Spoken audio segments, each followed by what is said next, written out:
Certainly we got all sorts of things to tell you. Obviously, I have another half of that handout. You probably thought the first one was fat. Here comes the second one. So we got lots to cover, and hopefully we can get all that done by tomorrow morning. Anywho, so what are we going to do today? We're going to talk about some numbers, of course. Risk factors for heart disease. And you'll find out that if you do have 5 of the 7 that you do well, then you can reduce your risk of heart disease by 88%. Wow. So we need to really focus on that. Drugs used to treat cardiovascular conditions, which hundreds of them. We're going to do some lab tests, talk about the exam a little bit, how to evaluate a patient with chest pain. That's probably one of the most acute problems we see with people coming into emergency rooms. And then I'm going to talk to you about some selected cardiac conditions, of which we'll be talking through the whole day, but I'm going to give you new information. I'm not going to sit here and tell you old stuff, because most of you know old stuff. But whatever we've got that's new out there concerning atrial fibrillation, concerning some of the things that we certainly see, I'm going to throw that stuff in at the very end of today. So all that being said, let's get started with those numbers. It only costs us about $273 billion per year, of which a lot of that could be reduced if we would reduce our risk factors. I know, easier said than done, but it's still something to strive for. Heart disease, #1 cause of death in the United States. Even though numbers have declined, stand over here, it's a little bit easier for me to turn around. Even though they've declined over the past few years, you all, by a lot, almost 30% in terms of deaths, we're still number one in terms of the killer as far as the United States. Older adults living a healthy lifestyle are more likely to delay the onset of heart disease by at least 7 to 14 years. And I think a lot of us have seen that. I've been a nurse now for almost 40 years, and I do remember back when I was a nurse doing adults. I did adults for a while, couldn't stand it, and went down to children. Just kidding. No, I'm not. I don't like adults. So I went back down to kids. And when I was doing the adult stuff in med-surg, recognized that a lot of people in their 60s, mid-60s, early 60s, were really sick with heart disease. We've seen that shift in that, you all. Maybe it's in your mid-70s to 80s now with the heart disease. So lots of healthier people in their 60s and early 70s. And a lot of that has to do with actually maintaining their health. So we're going to do that by the time you leave here today. Okay, so what are those criteria you want to meet that will keep you healthy from dying of heart disease? 88%, you all. That's an amazing number if you can reduce your risk by 88% just by doing a few things. #1, obviously on the list, is not smoking. And so if we could change that, that would certainly decrease the risks of a lot of deaths. BMI of less than 25, that would be your body mass index. So work on a little bit of weight loss to try to get that BMI down to 24.999. Alrighty, and then of course activity, moderate activity, 150 minutes a week, about 30 minutes a day or so, even less actually, and 75 minutes of strenuous activity. So we got to pump up the exercise, pump down the weight, healthy diet, of which we all now know the best diet in the world for the heart is called the Mediterranean diet. So we'll chit-chat a little bit more about that later on, but it's really quite simple to follow. It really is. It's not that difficult. There's lots of foods on there you like to eat, and certainly there's a lot of wine you like to drink. Or you could start with the wine and then, do I really have to eat anything? No. You're doing just fine. Okay. And then, of course, we're back to cholesterol. As a lot of times you go to the internet and they say cholesterol is not important for the heart. Whoever's saying that certainly doesn't know what they're talking about. It is important for the heart, and we'll talk about what cholesterol today. The only cholesterol actually today we care about is LDL. So we'll talk more about that. Well, I shouldn't say that. Triglycerides are important too, but working as hard as we can to get those LDLs down will really have a cardioprotective effect for all of us. Blood pressure, 120/80 or less, so we can work on that to get that down. And then, of course, sugars, 100-ish. So if you meet 5 of the 7 following criteria, you can decrease your likelihood of dying from heart disease, the #1 killer, by 88%. So we go in there and check, check, check, check, check. If you're only checking 1 or 2 right now, then we got to work on another 3 or 4 of them. Okay, then, so the usual suspects for heart disease. I'm not telling you anything new here, but I'm going to give you some information that hopefully will help us all to reduce that risk. Smoking again, by the way, it's gender blind, you all.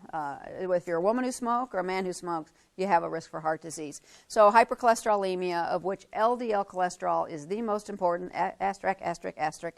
And then diabetes, that pesky little diabetes that we're seeing quite a bit of these days, is extremely important. High blood pressure, of which unfortunately is silent until you're on dialysis or have a heart attack. So that, of course, means we've got to check for that every single year.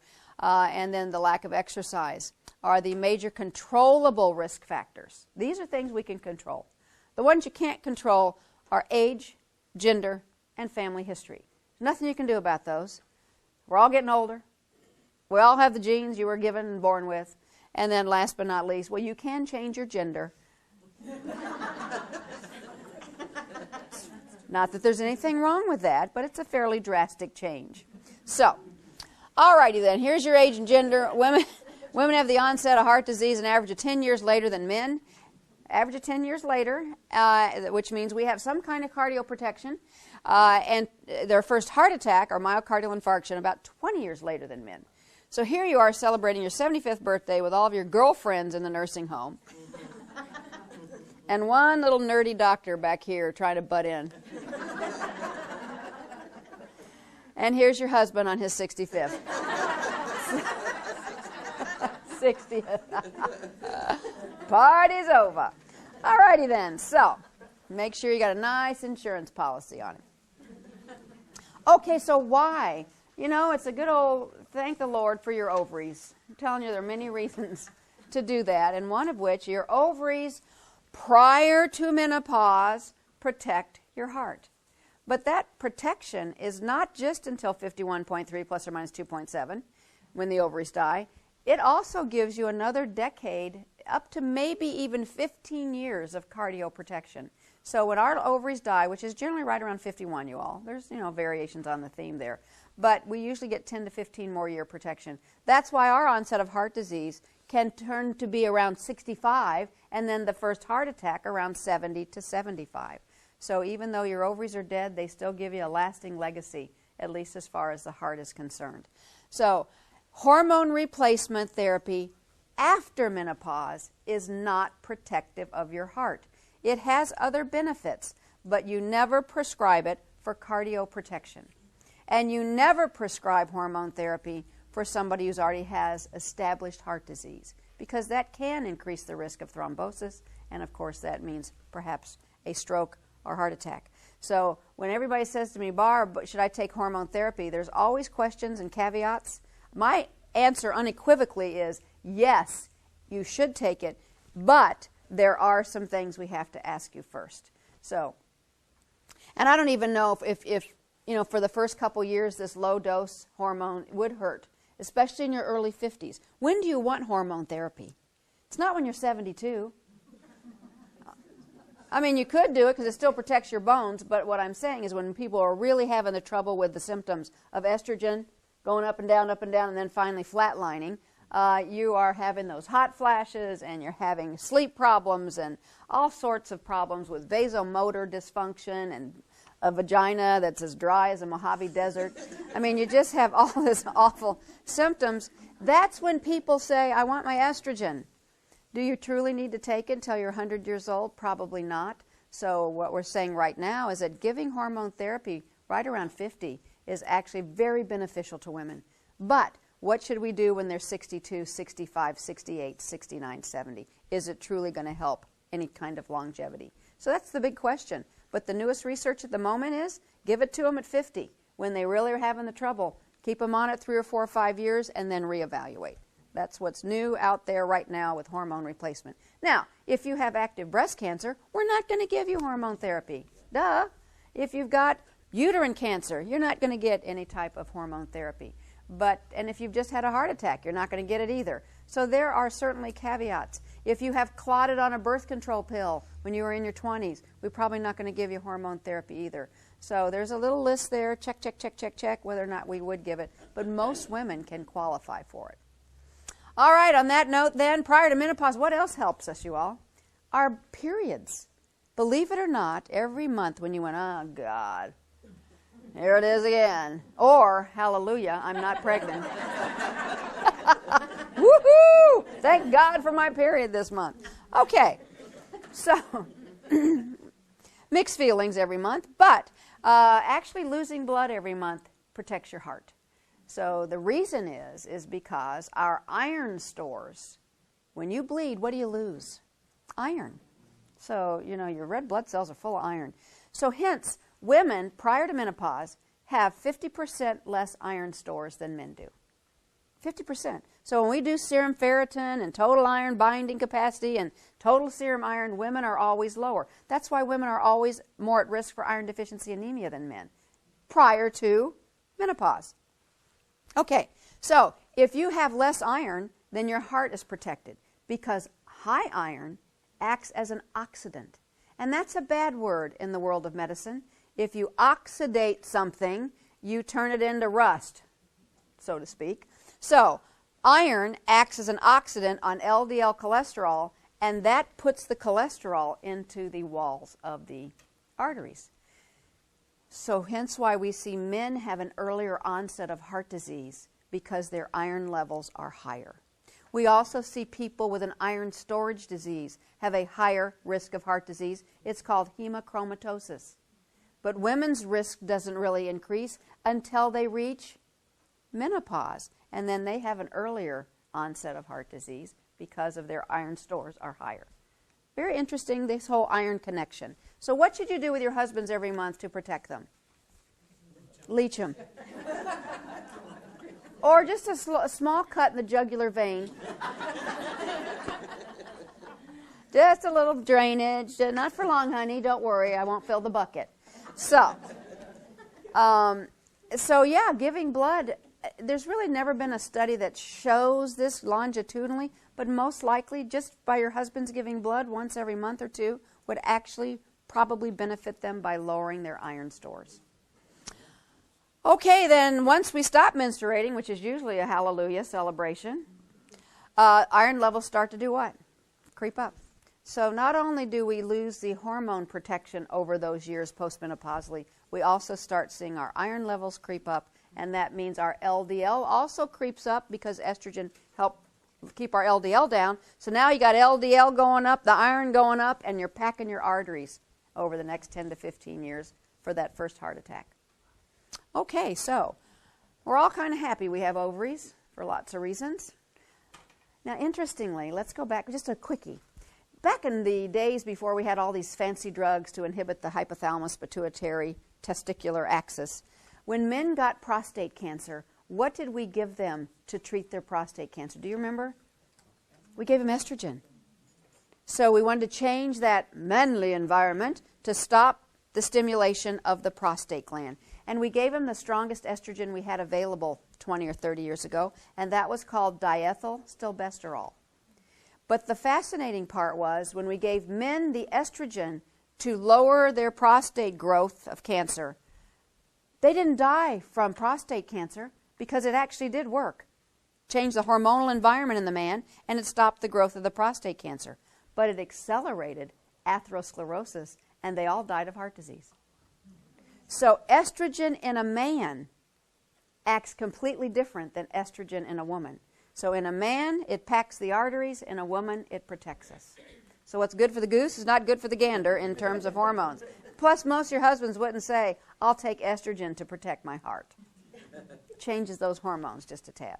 But it was an interesting effect of giving men estrogen that nobody had any clue would happen. Okay, then. So how about family history? You sure can. First of all, they don't know how to put on a diaper, whoever that is. But what's that going to keep in? Father, mother, brother, sister. This is called a first-degree relative. I don't care about your great-aunt twice removed on your father's side.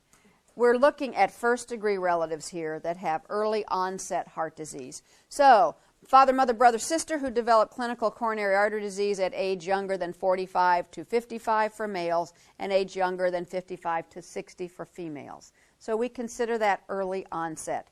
In addition, if they've had any other vascular events. So, did your father, mother, sister, brother have not only a heart attack, but did they have perhaps a stroke at 47? Did they happen to have peripheral arterial disease or peripheral vascular disease. If you've got poor blood flow to your feet, you've got poor blood flow to your heart, you all. Peripheral arterial disease is absolutely a marker for heart disease.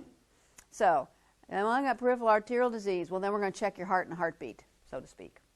Okay, so any of those. Now, there's a lot of people having strokes under the age of 50 today that have nothing really to do with atherosclerosis. We've got lots of other reasons for strokes under 50, but if they are under 50, we're going to check their cholesterol, we're going to check their family history, we're going to check whether or not they have diabetes. We're going to check all those risk factors. Are you a smoker? Are you overweight? All those things that are risk factors. But we also see people have strokes that are doing cocaine at 46, that also have what's called cryptogenic strokes, which is a great way of saying we have no idea why you had it. We're looking at patent foramen ovalis in patients. Still have a little hole between the atrium. So all those things we'll look at. But an early onset stroke is a red flag for the possibility of heart disease in that family. Okay, things you can change. Smoking, hyperlipidemia, diabetes, sugar diabetes, and then hypertension, of course. So what can we do here to help prevent our heart disease? Okay, then. I know this is easier said than done. The only thing I can say is I was very happy to never start smoking.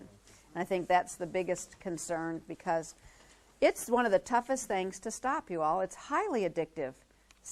Nicotine products, cigarette byproducts get to your brain in 7 seconds and boost dopamine. And what does dopamine say? Woohoo! That was fun. Let's have another cigarette. And then as you keep doing that, it just becomes highly, highly addictive. The interesting thing about addiction, you all, is the earlier you start the substance, the more addicted you will be. So when do most people start smoking? When they're 12, 14, 16, in their teens. If you start smoking before the age of 20, then your addiction potential is sky high. How many people do you know pick up a pack of Marlboro Lights at 47 and say, I'm going to start smoking today? It's just not done. Most people are like, oh, God, why would I start smoking at 47? But when you're 14 and all your friends do it, when you're 14, you're a girl, you want to look really skinny. So if you smoke, you don't have a great appetite. So what do? You keep your weight low. Plus, it gives you energy. It makes you alert. There's lots of things it does. But unfortunately, you're addicted. And the last thing about teenagers that smoke, the brain is developing their dopamine system during those years between 13 and 20. So everything feels good. Everything. Smoking, your first bottle of beer, your first glass of wine, your first shot of Jack Daniels, everything was wonderful. Your first boyfriend, remember that? Oh my God, you were in love and it was the real thing and you were 13. Oh, he's a bad, I'm going to marry him. No, you're not. You won't even remember him when you're 40. Well, I do. His name was Coleman Anderson. Oh, I was so in love with him. Because I didn't like him so much, it was his go-kart. He had a go-kart. Oh, my God. So, remember those? And I don't think anybody ever has go-karts anymore. But, oh, my God, it was so much fun. The point being, everything is just so wonderful when you're that age. And so even smoking then pumps up your dopamine and you're addicted. So how many times does it usually take to try to stop smoking? 5 to 7. Wow. So I know maybe some of you have tried it. Maybe some of you are still smoking. We do know health professionals do have a rate of smoking that's lower than the general population, but it's just really tough. So when you encourage people to do this, you all continue to. They say, oh, my God, I stopped for 2 weeks. That's pretty amazing. And then they started back up again. So say, well, you did it for 2 weeks. Next time, let's try it again. So give them all the tools to do it. There's lots of tools out there. I'm saying it kind of flippantly because I've never had to stop, but I've had friends that have had to stop. It's not easy at all. And don't say, oh, you big loser. Couldn't do it? No, that's not true. So I just was listening on the radio, NPR, something coming down here this morning, and they said that 50% of the population of Indiana that smoked last year tried to stop, which I think is fabulous, you all. But only about 8% actually have continued. So that really tells you a lot about how difficult it is. And it also said it could save the state of Indiana billions of dollars a year in health care costs, which we all know. All righty then, it appears at least as great as other secondary preventative therapies, such as the use of statins for lowering cholesterol, 29% aspirin, good old aspirin today, but not everybody should take it, like we used to say. Ladies, as soon as you hit 50, you need to take a baby aspirin every day. That's not true.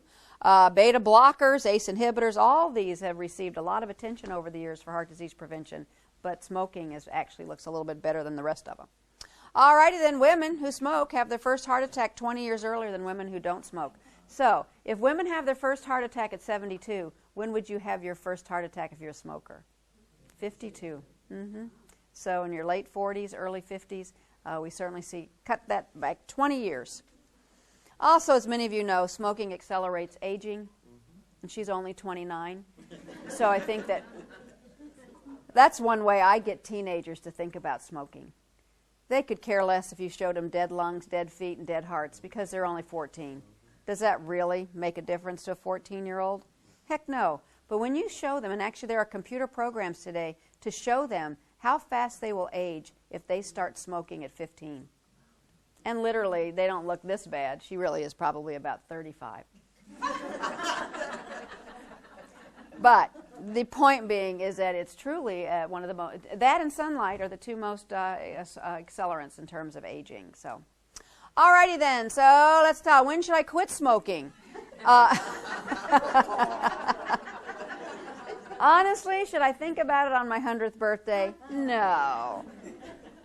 Have another cigarette, but not around your great-great-great-grandchildren. If you quit smoking, the risk of heart disease drops substantially in only 2 to 3 years. So, one more time. This is something that actually is encouraging to people because it doesn't take 3 decades to lower your risk of heart disease. It's just 2 or 3 years. Reaching baseline after 10 years. But if you quit when you're 30, then by the time you're 40, your risk of heart disease then is down to 0 in terms of your smoking risk. Patients who cut down but continue to smoke 1 to 4 cigarettes a day actually continue to have an elevated risk. So I have a friend in New York. She said she was used to be 2-pack a day, really heavy. She smokes 1 cigarette a day. She can't wait to. She can't wait to get home, get all situated and light that. But she still has a slightly higher risk, but better than 2 packs. All righty then, how about smoking and clotting? This is always a big question that comes up for heart disease risk, you all, and smoking, of course, is one. But then how about estrogen-containing products? This whole brouhaha with hormone therapy, birth control pills, does this increase your risk of heart attacks? The answer is yes. It's very simple, yes. However, it depends on lots of things. So, for those of us who took birth control pills back in the 70s, 60s, 70s, late into the late 70s, those pills absolutely caused strokes and heart attacks because the amount of estrogen per pill, you all, was 80 to 100 micrograms. And that was a big booster of fibrinogen in the liver. Fibrinogen in the liver is a precursor to fibrin, and that makes clots. So back in those days, women, young girls who were taking birth control pills had a lot of strokes and heart attacks. They were 24 years old with a big old stroke. So, but at least they weren't pregnant. I think there was a... At least I'm not pregnant. So, trade-off here. Bad trade-off. Heart attacks. This darn pill could stop an elephant from ovulating. It was that strong. It turned off your hypothalamic pituitary ovarian axis to the point that it wouldn't start back up again for a year if you came off those pills. So, they were saying, we're killing too many young girls here to try to prevent pregnancy. Let's see if we can cut back on the estrogen component of these pills. And today, 2013, our pills have 20 to 35 micrograms per pill. The most you can get of estrogen per pill is 50. Now, we generally don't go up that high. So 25 to 35. Now, what's the good news about those? Very low risk of pulmonary embolisms, strokes, heart attacks, clotting. However, very high risk of pregnancy if you miss a pill. So, what happens with these pills is that you don't completely stop the hypothalamic pituitary ovarian axis. You stop the ability of the pill to come out of the ovary, but you prepare that egg. See the pill come out of the ovary. You stop the ability of the egg to come out of the ovary, but you prepare it. So it is waiting. Right on the lip of the ovary. What if you miss a pill? Boom! Like a shotgun out of that ovary. So one of the biggest risks today for pregnancy is forgetting 1 pill. And you know there's always a sperm within a 300-mile radius. Might not be the one you want, but there it is. So, it's not just the pill either today in today's world.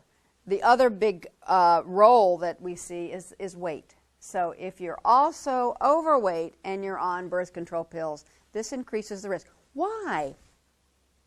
I mean, being overweight also increases the risk of clotting. We know that because of the Stacys and all that. But there's another reason.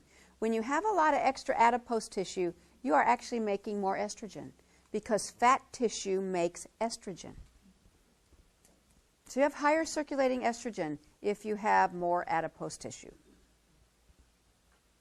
So throw that in, plus the pill, and now you've got more estrogen, which increases your risk of clotting. Okay, so the pill, obesity, and clotting risk. This study was done. I don't need to read it all to you, but they looked at 59,000 women, which is a healthy sample size, you all. When I hear a study that's only 12 people, I close the book and don't even read it.